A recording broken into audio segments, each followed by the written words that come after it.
নমস্কার বন্ধুরা, তোমরা কেমন আছো? আশা করি ভালো আছো। তো তোমরা যারা এবছর Tripura board of joint entrance এক্সামিনেশনটা দিয়েছো, অর্থাৎ টিবিজেই এক্সাম দিয়েছো, তোমাদের কাউন্সেলিং এর জন্য যে রেজিস্ট্রেশনটা হবে সেই রেজিস্ট্রেশনের নোটিশটা কিন্তু এসে পড়েছে। আমি লাস্ট ভিডিওতেই তোমাদের বলে দিয়েছিলাম যে রেজিস্ট্রেশনটা তোমাদের এই উইকের মধ্যেই শুরু হতে পারে এবং গতকালকের মধ্যেই তোমাদের নোটিশটাও আসতে পারে, সেটাও বলে দিয়েছিলাম। তো সেটা অনুযায়ী তোমাদের গতকালই অর্থাৎ ৪ জুন তোমাদের নোটিশটা এসে পড়েছে। ঠিক আছে? আজকে হচ্ছে ৫ জুন, গতকালকেই তোমাদের নোটিশটা এসে পড়েছে। তো আজকের এই ভিডিওতে তোমাদের নোটিশটা নিয়ে আলোচনা করা হবে। নোটিশে কি বলা হয়েছে? এই নোটিশে অনেক কিছুই তোমাদের বোঝার দরকার রয়েছে। কাউন্সেলিং এর আগে তোমাদের কয়টা স্টেপস থাকবে, ঠিক আছে? ফার্স্ট কাউন্সেলিং এ যেতে হলে, ঠিক আছে? এবং তোমাদের যাদের কম্পার্টমেন্টাল সাবজেক্ট রয়েছে, তোমাদের জন্য কি প্রসেস থাকবে কাউন্সেলিং এর জন্য? আর তোমাদের টিবিজেই কাউন্সেলিং এ বসতে গেলে তোমাদের কি ক্রাইটেরিয়া ফুলফিল করতে হবে? কি তোমাদের ডিটেইলস সাবমিট করতে হবে রেজিস্ট্রেশনের সময়? কি তোমাদের ডকুমেন্টস সাবমিট করতে হবে? সবকিছু কিন্তু আজকের এই ভিডিওতে তোমরা জানতে পারবে এবং নোটিশে কিন্তু স্পষ্টভাবে সেটা দেওয়াও আছে। ঠিক আছে? তো সেটা নিয়ে আজকে আলোচনা করা হবে। তো তোমরা স্কিপ না করে ভিডিওটা দেখতে থাকো। তোমাদের জন্য আজকের ভিডিওটা খুবই গুরুত্বপূর্ণ হতে চলেছে। এখানে দেখো কি বলা হয়েছে, "This is for information to all concerned that TBJ will conduct the online counseling for the distribution of available seats in different professional courses amongst the eligible candidates based on the merit list." অর্থাৎ merit লিস্টের based অনুসারে তোমাদের যে সিটগুলি available রয়েছে professional কোর্সের মধ্যে, সেই সিটগুলি তোমাদের ডিস্ট্রিবিউশন করা হবে। ঠিক আছে? তার জন্য অনলাইন কাউন্সেলিং হবে। তারপর দেখো তোমাদের কি বলা হয়েছে, "the following in 2 steps are mandatory to participate in the online counselling process." এখানে ২ টা স্টেপ রয়েছে। এই ২ টা স্টেপ কমপ্লিট হলে তোমাদের ফার্স্ট কাউন্সেলিংটা হবে। প্রথমত অনলাইন রেজিস্ট্রেশন ফর কাউন্সেলিং, দ্বিতীয়ত চয়েস ফিলিং। এখানে তোমাদের অনলাইন রেজিস্ট্রেশন যে হবে কাউন্সেলিং এর জন্য, সেটা হবে ৫ জুন থেকে, অর্থাৎ আজকে থেকে তোমাদের স্টার্ট হয়েছে এবং এটা চলবে ১০ জুন পর্যন্ত। ঠিক আছে? তো এর মধ্যে তোমাদের রেজিস্ট্রেশনটা কমপ্লিট করে নিতে হবে। কিভাবে তোমরা রেজিস্ট্রেশনটা করবে সেটা আমি দেখিয়ে দেব। আর তোমাদের রেজিস্ট্রেশনের যে প্রসেস থাকবে সেটার ভিডিও তোমাদের কিছুদিনের মধ্যে চলে আসবে। তোমরা ধরে নিতে পারো ৭ তারিখের মধ্যে তোমাদের ভিডিওটা দিয়ে দেব। যে প্রসেসটা, রেজিস্ট্রেশনের জন্য যে প্রসেসটা রয়েছে সেটার। আর তোমরা আমাদের মাধ্যমেও রেজিস্ট্রেশনটা করতে পারো। স্ক্রিনে দেওয়া নাম্বারে যোগাযোগ করবে। ঠিক আছে? তাহলে তোমাদের সমস্ত ডিটেইলস বলে দেওয়া হবে। আর তোমাদের খুবই যত্ন সহকারে ফর্ম ফিল আপটা করে দেওয়া হবে। আর রেজিস্ট্রেশনটা করে দেওয়া হবে। ঠিক আছে? তো তোমরা স্ক্রিনে দেওয়া নাম্বারে হোয়াটসঅ্যাপে যোগাযোগ করতে পারো। অবশ্যই তোমরা সবাই টেলিগ্রাম গ্রুপে জয়েন হয়ে যাবে। যখনই পরবর্তী সময়ে কোনো নোটিশ আসবে, সঙ্গে, সঙ্গে তোমরা নোটিশগুলি আমাদের টেলিগ্রাম চ্যানেল থেকে পেয়ে যাবে। ঠিক আছে? তো লিঙ্কটা ডেসক্রিপশনে দেওয়া আছে। সেখান থেকে ক্লিক করে তোমরা জয়েন হয়ে যাবে। ঠিক আছে? এখন হচ্ছে ২য় প্রসেস বা ২য় স্টেপ, যেটা চয়েস ফিলিং রয়েছে, সেটার ডেট পরবর্তী সময়ে জানানো হবে। ঠিক আছে? এটাই বলা হয়েছে। তারপর দেখো কি বলা হয়েছে, "no candidates will be considered for first round online counselling if he or she does not come through the prescribed process." অর্থাৎ এখানে যে প্রসেস রয়েছে সেই প্রসেস যদি তোমরা ফলো না করো, তাহলে তোমাদের ফার্স্ট কাউন্সেলিং এ তোমাদের বসতে দেওয়া হবে না। ঠিক আছে? তারপর বলা হয়েছে, "for online registration for counselling candidate need to go to the website." এখানে ওয়েবসাইট লিঙ্কটা দেওয়া হয়েছে। সেই ওয়েবসাইটে গিয়ে তোমাদের লগইন করতে হবে তোমাদের নিজেদের অ্যাকাউন্ট, রেজিস্ট্রেশন আইডি এবং পাসওয়ার্ডটা দিয়ে। তারপর দেখো তোমাদের কি, কি ডকুমেন্টস লাগবে। এখানে বলা হয়েছে কি, কি ডকুমেন্টস লাগবে। প্রথমত তোমাদের মার্কশিট অফ এইচএস, অর্থাৎ ক্লাস 12 এর মার্কশিটটা লাগবে। এখানে তোমরা যে অরিজিনাল মার্কশিটটা রয়েছে সেটার স্ক্যান কপি দিতে পারো, অথবা ডিজিলকার থেকে ভেরিফাইড মার্কশিটটাও কিন্তু তোমরা ডাউনলোড করে দিতে পারো। ঠিক আছে? এখানে ২ টা প্রসেস রয়েছে। অনেকের কাছেই আ অরিজিনাল মার্কশিটটা নেই, যারা ধরো রিভিউ দিয়েছ, তোমাদের অনেকের কাছে মার্কশিটটা নেই। ঠিক আছে? আবার অনেকের কম্পার্টমেন্টাল সাবজেক্ট রয়েছে, তোমাদের কাছেও মার্কশিট নাও থাকতে পারে। তো তার জন্য তোমাদের ডিজিলকার থেকে ভেরিফাইড মার্কশিটটা ডাউনলোড করে তোমরাও সাবমিট করতে পারবে। ঠিক আছে? তারপর তোমাদের পিআরটিসি, পিআরটিসিটা তোমাদের সাবমিট করতে হবে, নিজেদের পিআরটিসিটা।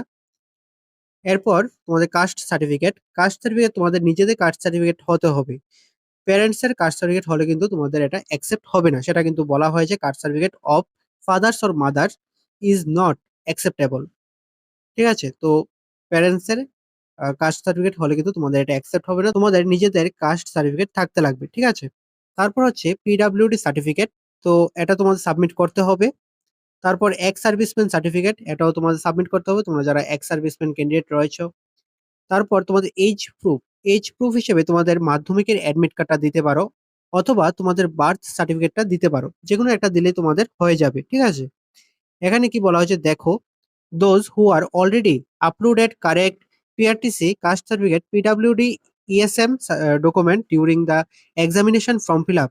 Their documents will be visible in the registration portal and they need not upload again. ঠিক আছে? অর্থাৎ তোমরা যারা ফর্ম ফিল আপের সময় PRTC, caste certificate, PWD certificate, ESM certificate এগুলো দিয়েছো, তোমাদের আর দ্বিতীয়বার এগুলি দিতে হবে না। ঠিক আছে? তোমাদের যখন রেজিস্ট্রেশনটা হবে কাউন্সেলিং এর জন্য, তখনও তোমাদের এই ডকুমেন্টস গুলি শো করবে।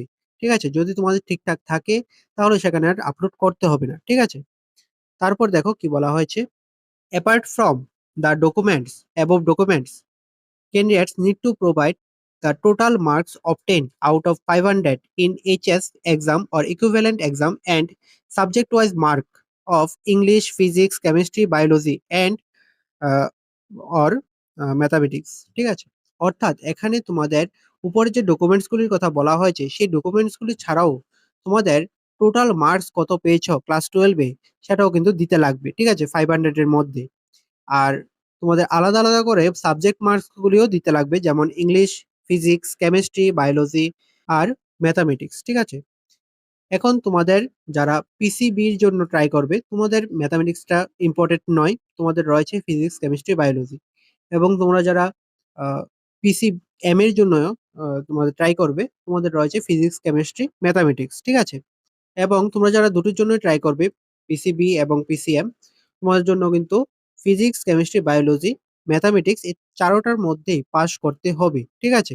তারপর তোমাদের ক্রাইটেরিয়া গুলি দেওয়া আছে। আমি সেগুলো আলোচনা করে দিচ্ছি। তো এখন দেখো, তারপর এখানে কিন্তু তোমাদের ক্রাইটেরিয়াটা দেওয়া আছে।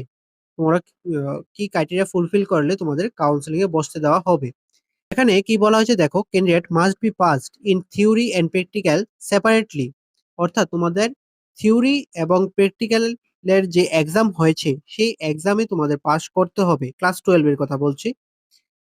কিসের জন্য? For physics, chemistry, biology or mathematics. ঠিক? এখানে তোমরা যারা পিসিবির জন্য ট্রাই করবে, তোমাদের জন্য ফিজিক্স, কেমিস্ট্রি, বায়োলজি, যেটা আগেও বলেছিলাম, তো সেটা এখানে বলা হয়েছে।